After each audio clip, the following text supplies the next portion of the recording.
호르무즈 해협이 봉쇄되면 유가가 폭등한다. 인플레이션이 급등한다. 경제가 무너진다.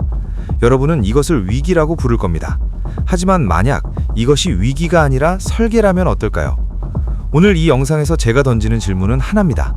호르무즈 봉쇄 시나리오는 정말 지정학적 우연일까요? 아니면 전 세계 화폐 시스템을 재설계하기 위한 계획된 도구일까요? 에너지 전쟁은 화폐 가치를 무너뜨립니다. 화폐 가치가 무너지면 사람들은 현금을 신뢰하지 않게 됩니다.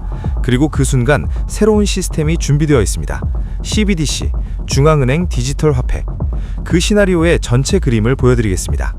제1장, 에너지 위기는 화폐 위기로 설계되었다. 호르무즈 해협, 세계 원유의 21%가 지나가는 목입니다. 이곳이 막히면 중동산 원유 공급이 멈춥니다. 유가는 하루 만에 30에서 50% 폭등할 겁니다. 그리고 이것은 단순히 기름값이 오르는 문제가 아닙니다. 에너지 가격이 오르면 모든 물가가 오릅니다. 운송비, 제조비, 식품 가격, 전기료. 인플레이션이 통제 불가능한 수준으로 치솟습니다. 그리고 중앙은행은 금리를 올려야 합니다. 금리가 오르면 경제는 얼어붙습니다. 기업들은 파산하고 실업률이 급등하고 사람들은 패닉에 빠집니다. 하지만 여기서 중요한 질문을 던져야 합니다. 이것이 정말 우연일까요? 중국이 하루 140만 배럴의 이란산 원유를 서류상 0으로 수입하고 있다는 사실을 우리는 압니다. 라벨을 바꾸고 AIS를 끄고 유령 선단을 동원해서요. 이런 우회 시스템이 수년간 작동해 왔습니다. 그렇다면 왜 갑자기 호르무즈를 막으려 할까요? 이란을 제재하는 것만으로는 충분하지 않을까요? 답은 간단합니다. 제재는 우회할 수 있지만 물리적 봉쇄는 우회할 수 없습니다. 봉쇄는 완전한 통제를 의미합니다. 그리고 그 통제의 목적은 에너지가 아닙니다. 화폐입니다. 에너지 위기가 어떻게 화폐 위기로 이어질까요? 제2장, 인플레이션 폭발과 화폐 가치 붕괴. 에너지 가격이 폭등하면 인플레이션은 통제 불가능 상태가 됩니다. 식료품 가격이 2배로 오르고 교통비가 3배로 뛰고 전기료가 급등합니다. 사람들은 자신의 월급으로 생활을 유지할 수 없게 됩니다. 그리고 이것이 핵심입니다. 인플레이션은 화폐의 구매력을 파괴합니다. 오늘 1만 원으로 살 수 있던 것이 내일은 2만 원이 필요합니다. 사람들은 현금을 들고 있을수록 손해입니다. 화폐에 대한 신뢰가 무너지기 시작합니다. 역사를 보세요. 바이마르 공화국, 짐바브웨, 베네수엘라. 하이퍼 인플레이션이 오면 사람들은 현금을 쓰레기처럼 버립니다. 대신 금, 은, 달러 또는 다른 나라 화폐로 도망갑니다. 자국 화폐는 더 이상 가치 저장 수단이 아니게 되는 겁니다. 하지만 지금은 다릅니다. 금과 은은 물리적으로 소유하기 어렵습니다. 일반 시민들은 금괴를 사서 집에 보관할 수 없습니다. 외화 거래는 규제로 막혀 있습니다. 그렇다면 사람들은 어디로 갈까요? 바로 여기서 디지털 화폐가 등장합니다. 그런데 왜 비트코인이 아니라 CBDC일까요? 제3장, 현금 무력화와 디지털 강제. 화폐 전환은 단계적으로 설계됩니다. 첫 번째 단계는 현금 무력화입니다. 이미 시작되었습니다. 코로나 팬데믹 때 현금은 바이러스를 옮긴다는 명분으로 비접촉 결제가 급속히 확산되었죠. 지금 많은 상점에서 현금을 받지 않습니다. 두 번째 단계는 디지털 결제의 강제입니다.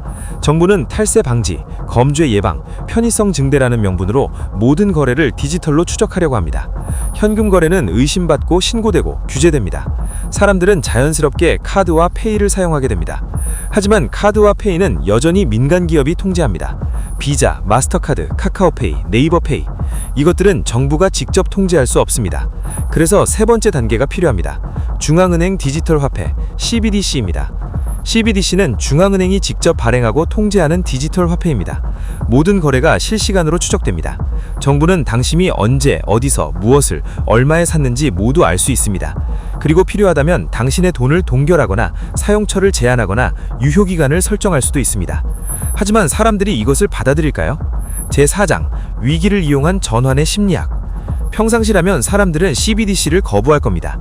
정부가 내 돈을 감시한다는 것을 누가 좋아하겠습니까? 하지만 위기 상황에서는 이야기가 달라집니다. 호르무즈가 봉쇄되고 유가가 폭등하고 인플레이션이 급등하면 사람들은 패닉 상태에 빠집니다. 은행은 뱅크런으로 현금을 내줄 수 없게 됩니다. ATM은 텅 비고 상점들은 현금을 받지 않습니다. 혼란이 극에 달합니다. 바로 이 순간 정부가 나타나서 말합니다. 걱정하지 마세요. 우리가 새로운 시스템을 준비했습니다. CBDC를 사용하세요. 안전하고 빠르고 편리합니다. 그리고 긴급 재난지원금도 CBDC로만 지급됩니다. 사람들은 선택의 여지가 없습니다. 먹고 살기 위해 CBDC를 받아들일 수밖에 없습니다. 이것이 바로 위기를 낭비하지 말라는 수초의의 전략입니다. 평상시에는 불가능한 정책을 위기 상황에서는 강제로 밀어붙일 수 있습니다. 그리고 일단 시스템이 전환되면 다시 되돌아갈 수 없습니다. 그렇다면 우리는 어떻게 대응해야 할까요? 제5장 대안자산과 준비된 저항. 화폐 전환 시나리오가 현실화되고 있다면 우리는 준비해야 합니다. 첫 번째는 대안자산입니다. 정부가 통제할 수 없는 가치 저장 수단을 확보하는 겁니다. 금과 은은 여전히 유효합니다. 물리적 자산이기 때문에 정부가 삭제하거나 동결할 수 없습니다. 하지만 휴대가 어렵고 거래 시 추적이 가능합니다. 그래서 많은 사람들이 비트코인 같은 암호화폐에 주목합니다. 비트코인은 국경이 없고 중앙은행이 발행하지 않으며 정부가 임의로 통제할 수 없습니다. 물론 변동성이 크고 규제 리스크가 있습니다. 하지만 CBDC가 완전 통제 시스템이라면 비트코인은 저항의 도구가 될 수 있습니다. 두 번째는 인식의 전환입니다. 우리는 호르무즈 봉쇄를 단순한 지정학적 위기로 봐서는 안 됩니다. 이것은 화폐 시스템 재설계의 촉매제일 수 있습니다. 에너지 전쟁의 진짜 목적은 석유가 아니라 화폐 통제일 수 있습니다. 세 번째는 공동체입니다. CBDC 시스템 밖에서 거래할 수 있는 네트워크를 만들어야 합니다. 물물 교환, 지역 화폐, 암호화폐 기반 거래. 정부가 모든 것을 통제할 수는 없습니다.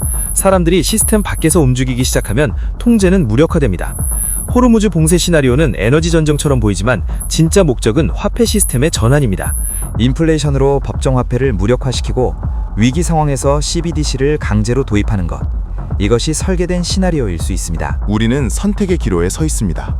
스테이블 코인의 도입과 CBDC라는 완전 통제 시스템을 받아들일 것인가, 아니면 대안자산과 저항의 네트워크를 구축할 것인가. 이것은 단순히 경제 문제가 아닙니다.